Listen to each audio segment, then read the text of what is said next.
Florida is on track to kick Chinese investments out of the state's retirement funds, one of the largest in the country. A group of Chinese students on an American college campus are protesting. They say the university's defense of a communist regime critic has offended the entire Chinese student body, but some suggest that Beijing's long arm lies behind the student protest. A northern Chinese city is virus testing millions of residents. That's after more than 40 new cases were detected in the city. The outbreak prompted officials to suspend classes and seal off high-risk districts. A teacher from southern China forced to a mental hospital, all because she showed support to another teacher who challenged the CCP's official narrative about a historic event. And Chinese police are hiring private contractors to make hundreds of fake Twitter and Facebook accounts. A new report says it's part of China's campaign to shape public opinion overseas.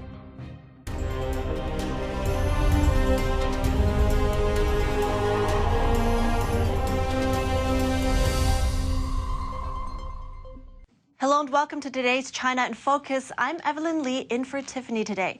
But just before we get into today's news, we have an announcement. We won't have a special report this Wednesday. It will be our daily news coverage. And this Friday, there won't be China in Focus because it's Christmas Eve. But stay tuned because this Saturday, Christmas Day, we will do a roundup of the biggest China news of 2021. And that is a heads up. Next week, Tiffany will be off as well, but I will be filling in for her. Florida Governor Ron DeSantis is moving to take back control of the state's massive pension fund.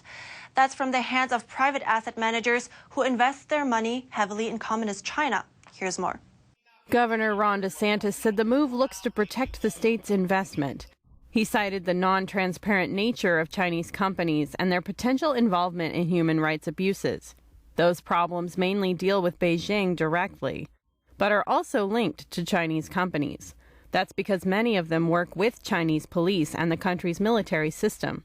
The Florida governor ordered the state's retirement system to check how much investment it has poured into Chinese companies. He's also revoked voting authority on those decisions from outside fund managers.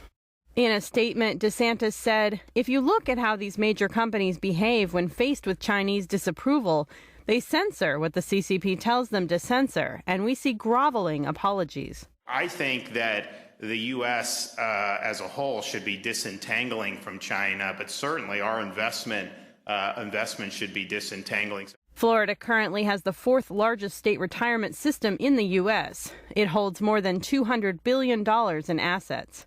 I think what I'd like is, one, to have the SBA survey the investments that are currently being done. I know most of our stuff, we were probably very little in China compared to where some other states are, but still, I think it's important that people know that. And then when the legislature comes back, they can make potentially statutory changes to say that this Communist Party of China, that's not a vehicle that we want to be entangled with. In recent years, the federal government has also tightened the rules for investing in Chinese companies deemed suspicious. The Treasury Department keeps a blacklist of companies that it says support China's military, and American investors are banned from buying those stocks. Even so, a lot of American savings end up funding Chinese companies through U.S. state and pension funds. According to U.S. government data, the state of California has poured more than $8.4 billion into Chinese securities since 1992. That's followed by the Alaska Permanent Fund Corp. With more than $2 billion and the Teacher Retirement System of Texas with more than $1.1 billion. Other U.S. states with major investment sunk into China include New York, New Jersey, Colorado, Wisconsin, Kentucky, and Ohio, among others. Getting harassed for criticizing Beijing, facing protests for supporting free speech. You think that's normal in China, but it's actually happening in the U.S. And today's Iris Tao brings us more behind a seemingly independent student protests on an American college campus. The president of Purdue University is asking those who suppress free speech on behalf of Beijing to continue their education elsewhere. This comes after a Chinese student criticized the Chinese Communist Party online.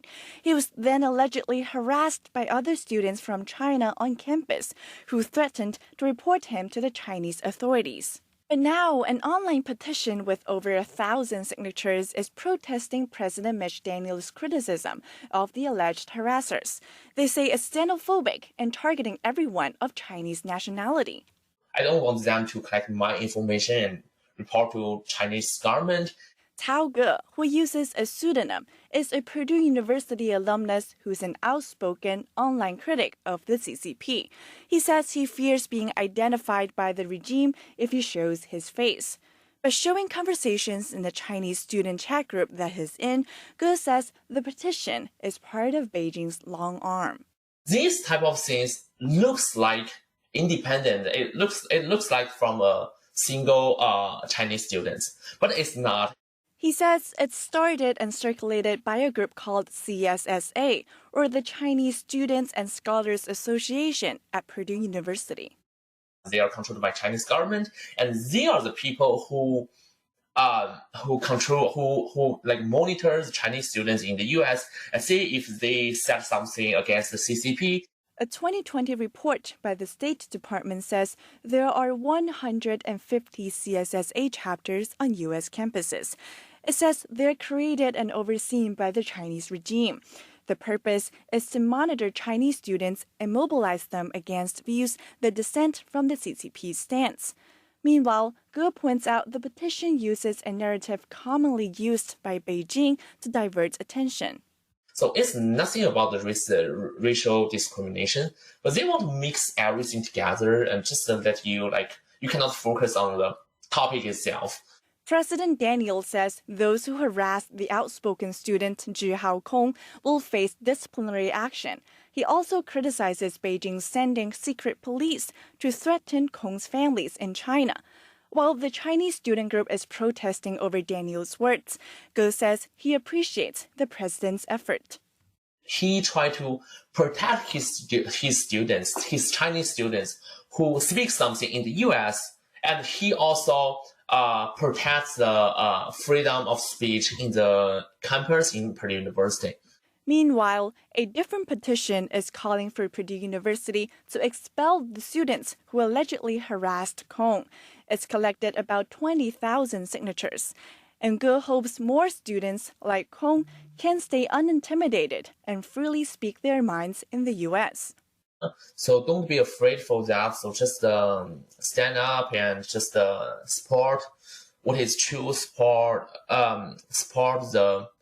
the right thing and against the CCP. Ge also calls for the U.S. to further restrict student groups that act on behalf of the Chinese regime on American campuses. Iris Tao, NTD News. Ahead of a busy travel season, one Chinese city has started testing millions of residents for the CCP virus, which causes COVID-19. That's as the number of new daily cases reported there soared to record heights since September.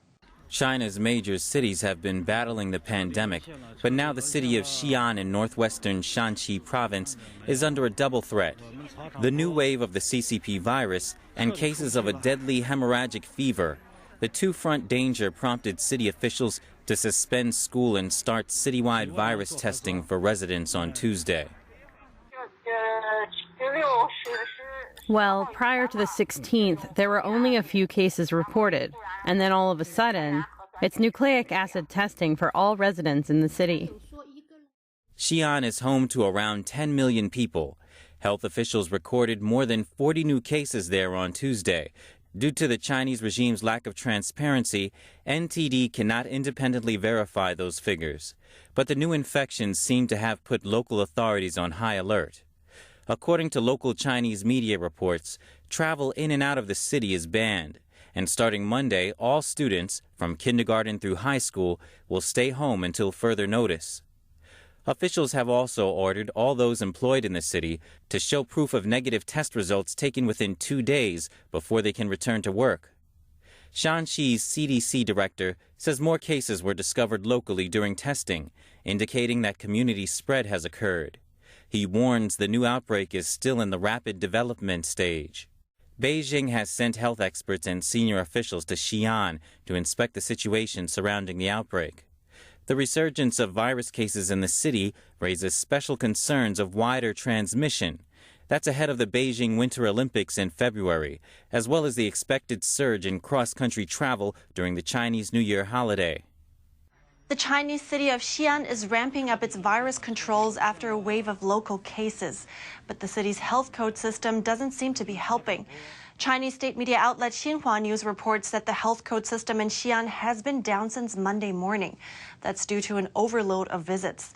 The crash is causing major trouble for locals, many of which are left unable to take public transportation or get a virus test. Residents in the city are required to show their health code system for these activities and many more. The health code is part of China's contact tracing system and has 3 possible readings: green, yellow, and red. Green means a user is in good health and clear of virus infection. Yellow or red indicates possible contact with an infected patient or have tested positive themselves. Authorities in Xi'an apologized for the inconvenience and have said they're sending technicians to urgently fix the system. They're asking residents to please be patient. But according to a Chinese media report, the system's technicians are located in Xi'an. That adds another layer to the problem because they themselves were unable to provide their health codes to go to work and thus haven't been able to address the problem. Their dilemma has caused a splash online. One netizen commented on the situation, saying it reminded her of a time she didn't have a mask, yet needed to wear a mask in order to purchase one. Others voiced anger at the situation. A local resident complained, calling it worrisome that a city with a population of nearly 10 million is so poorly managed. Now we look at a small town in northern China. Residents there are suffering from authorities' push to cut coal consumption. Earlier, China has pledged to burn less coal to reduce carbon emissions. But for a country that gets almost 60% of its power from coal, a quick switch to clean energy could prove challenging. In this small town in Hebei province, residents used to burn firewood or coal to heat their homes in the winter. But authorities are now banning them from doing it, citing the push for clean energy. Residents are only allowed to use electric heating. Local authorities gave away free electric heaters, but a resident there told Chinese media that the heater isn't warm enough.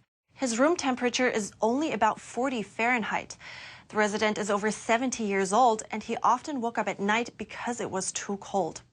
It's common for residents to use their stoves to get heat by burning firewood, but authorities have sealed residents' stoves to prevent them from doing so. Elsewhere in town, residents are complaining about increasing heating costs. Electricity is more expensive than coal or firewood. One resident said, "We commoners can't foot the bill." A teacher from southern China was reportedly forced into a mental hospital. Why? For showing support to a teacher who challenged Beijing's official narrative of a historic event back during the days of World War II. Let's take a look. Over the weekend, elementary school teacher Li Tiantian from Hunan province sent out an SOS message to her friends. In it, she described how local police threatened and forced her into a mental hospital despite her current pregnancy. That's because she posted on Chinese social media site Weibo showing support for a college teacher in Shanghai named Song Gengyi. Song questioned whether the official death toll from the Nanjing massacre, as recognized by the Chinese Communist Party or CCP, lacked historical support. She suggested that given that it's a highly contentious subject in Chinese and Japanese historiography, the identity of the victims should be verified and recorded in a more serious manner. The Nanjing massacre happened during the Sino-Japanese War in 1937.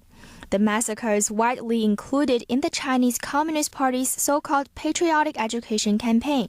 In particular, Japanese atrocities were extensively covered in teaching mainland Chinese school children and fanning anti-Japanese sentiment.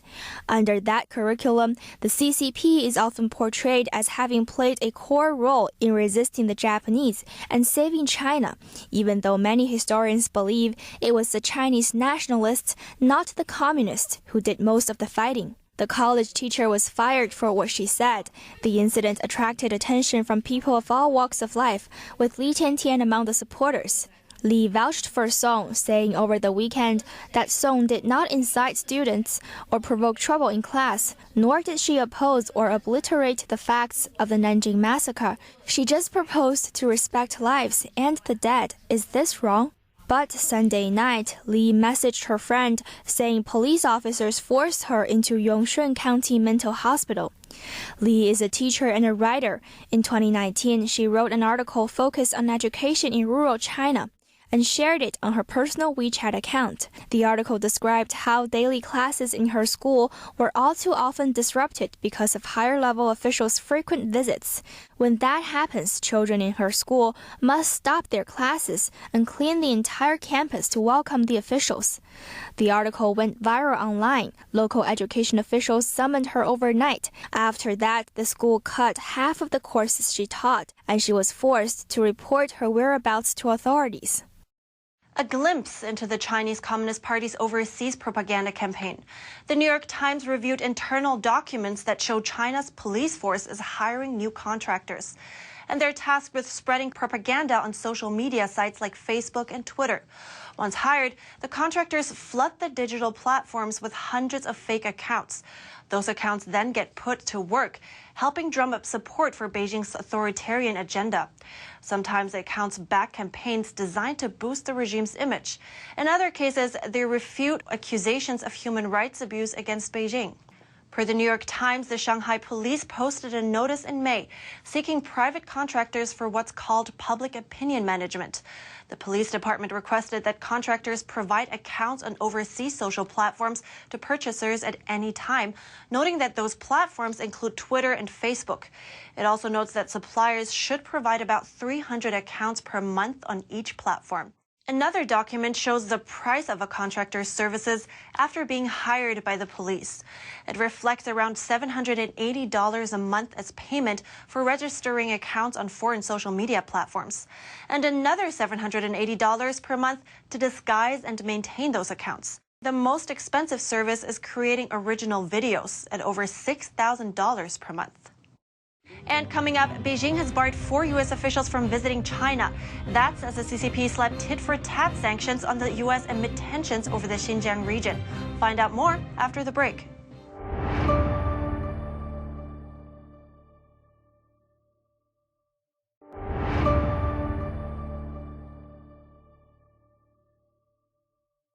Four U.S. officials won't be visiting China anytime soon. Beijing has barred them from entering the country due to tensions over Xinjiang. China decided to implement reciprocal countermeasures in accordance with China's anti-foreign sanctions law. On Tuesday, the CCP announced sanctions on 4 officials of the U.S. Commission on International Religious Freedom. The chairwoman, the deputy chairman, and 2 commissioners are barred from visiting mainland China, Hong Kong, and Macau. And Beijing will freeze any assets they have in the country, but it's unclear whether they have any assets in China. The measures are in retaliation for U.S. sanctions on Chinese officials over human rights abuses in Xinjiang. Beijing is accused of mass detentions, forced abortions, and other abuses against Uyghurs and other religious minorities there. The U.S. has also banned imports from the region that might be made with forced labor. China has denied the accusations, and earlier this year, the regime retaliated by calling for boycotts of foreign clothing brands. On the same day, China slammed the U.S. for naming a special coordinator for Tibetan issues. And the CCP also blasted a G7 statement on Hong Kong, saying that it, quote, reveals their hypocrisy and sinister intentions to disrupt Hong Kong and contain China's development. Earlier this week, the G7 foreign ministers expressed grave concerns over what they called the erosion of democratic elements in Hong Kong. That's after pro-Beijing candidates swept the city's legislative election over the weekend. The State Department today appointed a new special coordinator for Tibetan issues. She's Azra Zaya, who also serves as the State Department's Undersecretary for Civilian Security, Democracy, and Human Rights. Special Coordinator Zaya will coordinate U.S. efforts to advance the human rights of Tibetans, including freedom of religion or belief, increase access to the region, protect the environment and sustainably manage water resources of the Tibetan Plateau, and address the humanitarian needs of Tibetan refugees.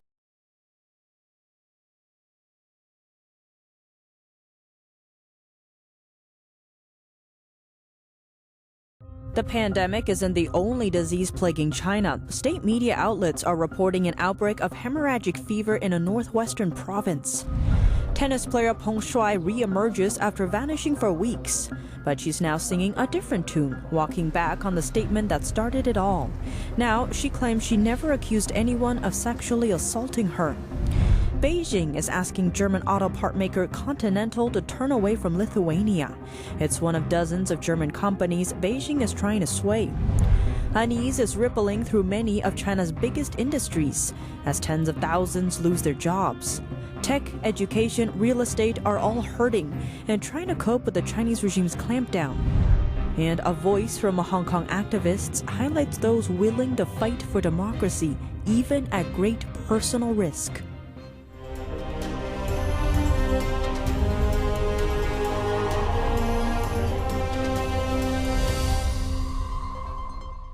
Welcome to China in Focus. I'm Tiffany Meyer. Before we get into today's news, we have a short announcement. We are moving to a new channel. Consider it China in Focus 2.0. That's because YouTube has demonetized us for over half a year now, which means our ability to run ads or make money has been taken away. You can find the link to the new channel in the description box down below. We'll be gradually phasing out the old channel, this channel. For a short time, we'll upload our latest news on both channels. But soon, all new episodes will only appear on the new channel. Don't forget to subscribe, and we look forward to seeing you there. The CCP virus is not the only disease plaguing China at the moment. Over the weekend, Chinese state media reported an outbreak of hemorrhagic fevers in a northwestern province. Let's take a look. Over the weekend, Chinese state media reported a hemorrhagic fever outbreak in some areas of Shaanxi province. Hospitals in the province's capital city of Xi'an have been treating many patients with the fever. Hemorrhagic fever is a natural disease with a high fatality rate.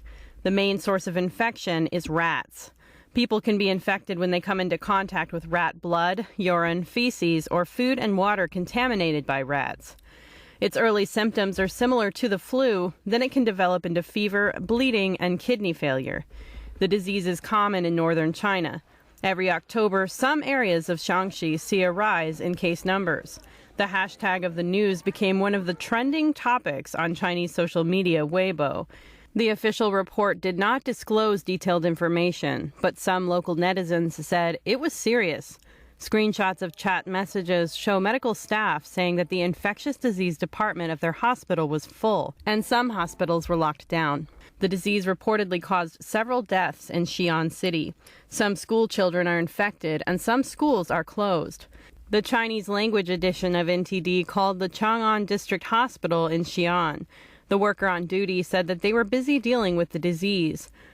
People can prevent it by getting vaccinated. Don't go to places where there are rats. This is an emergency call, and the protection center is busy with answering phone calls. A worker at a hotel in Chang'an District told NTD that the Chang'an District Hospital is filled with patients.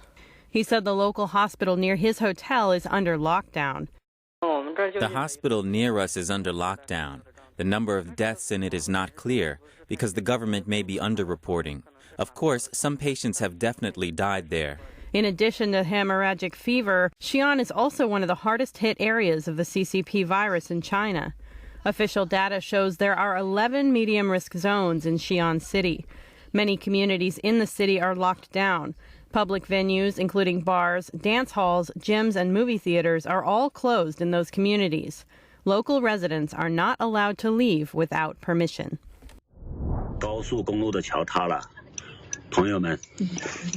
A section of a highway bridge collapsed Saturday in China's Hebei province, killing 4 and injuring 8. The portion that collapsed stretched 1,600 feet. The bridge connects 2 freeways in Ezhou City. According to Chinese state-owned media China Daily, the bridge tipped over when a truck weighing nearly 220 U.S. tons drove over it. If that figure is accurate, it means the truck weighs more than the Statue of Liberty. 3 other vehicles were also on the section of the bridge when it collapsed, and 1 car was crushed under the bridge. Traffic was closed due to the accident, and a team made up of firefighters, police officers, and medical personnel was sent to rescue. The incident is gaining attention on Chinese social media. On Weibo, a relevant hashtag racked up over 11 million views. Chinese tennis player Pingshui is pulling back her statement, saying she never accused anyone of sexual assault. But the international community isn't buying it and continues to voice concern for her. NTD's Juliet Song has more on that. A sexual assault allegation from one of China's biggest sports stars has been sparking international outcry. And now, after weeks of being among the missing, tennis star Pingshui re-emerged in a video interview with pro-Beijing newspaper 联合早报. In it, Peng walks back on her statement. I have never said or written that anyone sexually assaulted me. This point must be emphasized very clearly. She goes on to call the social media post she made earlier a private matter and said there might be some misunderstandings surrounding it. Peng is referring to the social media post she shared last month, where she accused a former Communist Party official of sexually assaulting her. Beijing was quick to censor Peng. Her post was removed from the internet within 20 minutes, and all related discussion was blocked from Chinese social media platforms. Peng herself also disappeared from public view. Outside China, people started to worry about her safety. The Women's Tennis Association, or WTA, was among the first to express concerns about Peng's safety, followed by the White House. We are deeply concerned by reports that Peng Shuai appears to be missing after accusing a former PRC senior official of sexual assault. We join in the calls for PRC authorities to provide independent and verifiable proof of her whereabouts and that she is safe.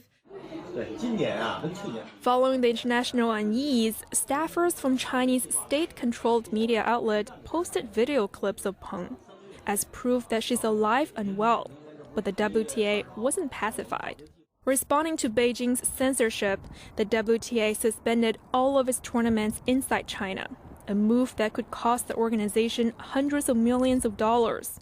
In a statement, the head of the association said, in good conscience, he doesn't see how he can ask WTA athletes to compete there when Peng Shuai is not allowed to communicate freely and has seemingly been pressured to contradict her allegation of sexual assault. As for Peng's latest appearance, the WTA says it does not ease their concerns about Peng's well-being, and that the WTA still demands a full, fair, and transparent investigation. Juliet Song, NTD News. Chinese swimmer Sun Yang may have to restart his 4-year ban and miss the 2024 Paris Olympics. Doping authorities have started a new investigation into Sun after he is found to have been training in government-funded facilities. Such trainings violate the terms of the World Anti-Doping Agency, or WADA. Sun's 4-year ban started last February. The 30-year-old swimmer was accused of manipulating the anti-doping process. During a WADA visit in 2018, he removed his blood sample from the process and had someone else smash it with a hammer. The ban prohibits him from practicing with a professional program at government-funded sports facilities until early 2024. Pictures provided by a whistleblower show that Sun is training at a state-funded gym near his home. Sun also confirmed in an interview with a fan that he is training for his comeback. WADA says it took the allegations very seriously and would investigate alongside the International Swimming Federation. At the 2012 London Games, Sun became the first Chinese man to win an Olympic gold in swimming. But his performances have been controversial, and he has had a history with doping issues. In 2014, he tested positive for a banned substance. China's leading authority for swimming did not comment on the allegation. China's economy is on shaky ground. It's still reeling from a real estate collapse, an issue now spreading into other sectors. The steel industry may be next in line and is seeing massive drops in demand. That's a far cry from earlier this year when steel saw record highs. It was one of the country's best performers in the first 3 quarters of the year. China's 28 major listed steel mills garnered over $16 billion. That's up over 150% year on year. But a sharp demand drop has followed since then. 2 factors are causing it: easing demand and lower costs for raw materials. The steel industry is tied closely to China's economic success. That's because construction is a key indicator of health for its economy. And ever since a slew of real estate companies started floundering, the steel industry has felt the effects. The most well-known case is Evergrande, a property development giant that recently defaulted. But it's not just steel. Other areas of construction are also seeing demand drops, from cement to excavators and even refrigerators. And dwindling property market is driving those trends too. The final quarter of 2021 saw a 5-year high in unsold housing stock. That's in China's 100 biggest cities in the month of November. And with no reversal in sight, that property market is expected to keep the decline going in the coming year. China's economic unease isn't limited to housing and construction. It's also rippling through many of the country's biggest industries. Tens of thousands are losing their jobs as the regime clamps down on the tech, education, and property sectors. Most of these industries help drive economic growth and offer higher salaries. But that seems to be changing. Chinese leader Xi Jinping is going after these sectors over what officials are calling capitalist access. The entertainment industry is also feeling the heat. Artists who don't align with the Communist Party's political views are finding themselves without a place to stream their content. For one, Netflix alternative iQIYI is reporting record layoff numbers. By the end of last year, the company employed nearly 8,000 people. But by next February, that number could be down 20%. That's according to people familiar with the matter. TikTok's parent company ByteDance has also been reducing its workforce. Earlier this year, the company boasted 100,000 employees, but those numbers have shrunk by the thousands since August. As for education, tutors can no longer work during the weekends or holidays. One of China's biggest after-school tutoring firms has announced plans to cut 40,000 educators by year's end. On top of the toll on students, limiting the time tutors can teach in other sectors means a tougher market for college graduates looking to enter the field. Unemployment for those 16 to 24 hit nearly 15% in November. That's up from last year, when it came in just shy of 13%. And it's expected to get worse. China's education ministry reported a whopping 10 million college graduates are set to enter the workforce next summer. Coming up, Beijing is pressing multinational companies to cut their ties with Lithuania. That's amid a dispute between China and the Baltic state over Taiwan. More on that after the break.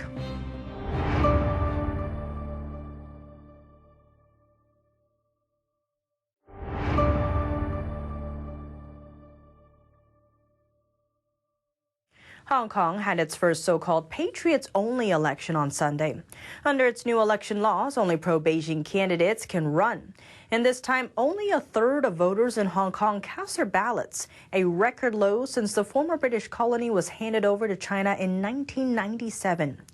NTD's Joy Dogood has the story. Britain, along with the US, Canada, Australia and New Zealand, in a joint statement on Monday, expressed grave concern following Sunday's Legislative Council elections in Hong Kong. The statement said, "We, the foreign ministers of Australia, Canada, New Zealand and the United Kingdom, and the United States Secretary of State, noting the outcome of the Legislative Council elections in Hong Kong, express our grave concern over the erosion of democratic elements of the Special Administrative Region's electoral system." Pro-Beijing candidates swept to victory in an overhauled Patriots-only legislative election in Hong Kong that critics deemed undemocratic.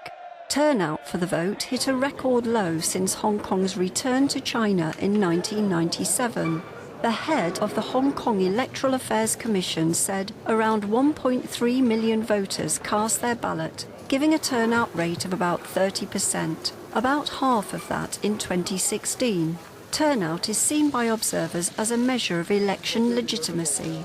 But Starry Lee, a pro-Beijing candidate who got the most votes among geographical constituency candidates, believes the low turnout is within expectations. This is a new system. This is the system we call Patriot administrating Hong Kong, right? This is different from the previous one. Therefore, you cannot compare directly. And I believe that with the new system, people need time to get used to that. Under the new system, the number of directly elected lawmakers are reduced and candidates are vetted to ensure only those loyal to Beijing can run. Mainstream pro-democracy parties did not have any candidates in the running, nor did they endorse moderates or independents. Hong Kong Chief Executive Carrie Lam defended the new system and low turnout. It is for electorate to decide whether they want to come out to vote. I'm sure they have their own considerations, such as the current social atmosphere and the candidates' qualities and even the weather on the day of the poll. One resident said she thought the election was fake. I think there will be more and more corruption and more cheating and white elephant construction projects. They will engage in corruption with the taxpayers' money. Another resident said he's worried about the lack of opposition voices. If there are even just some opposing opinions, they will send signals to Hong Kong and China to indicate what Hong Kong people are thinking. But now, there will not be much of these signals.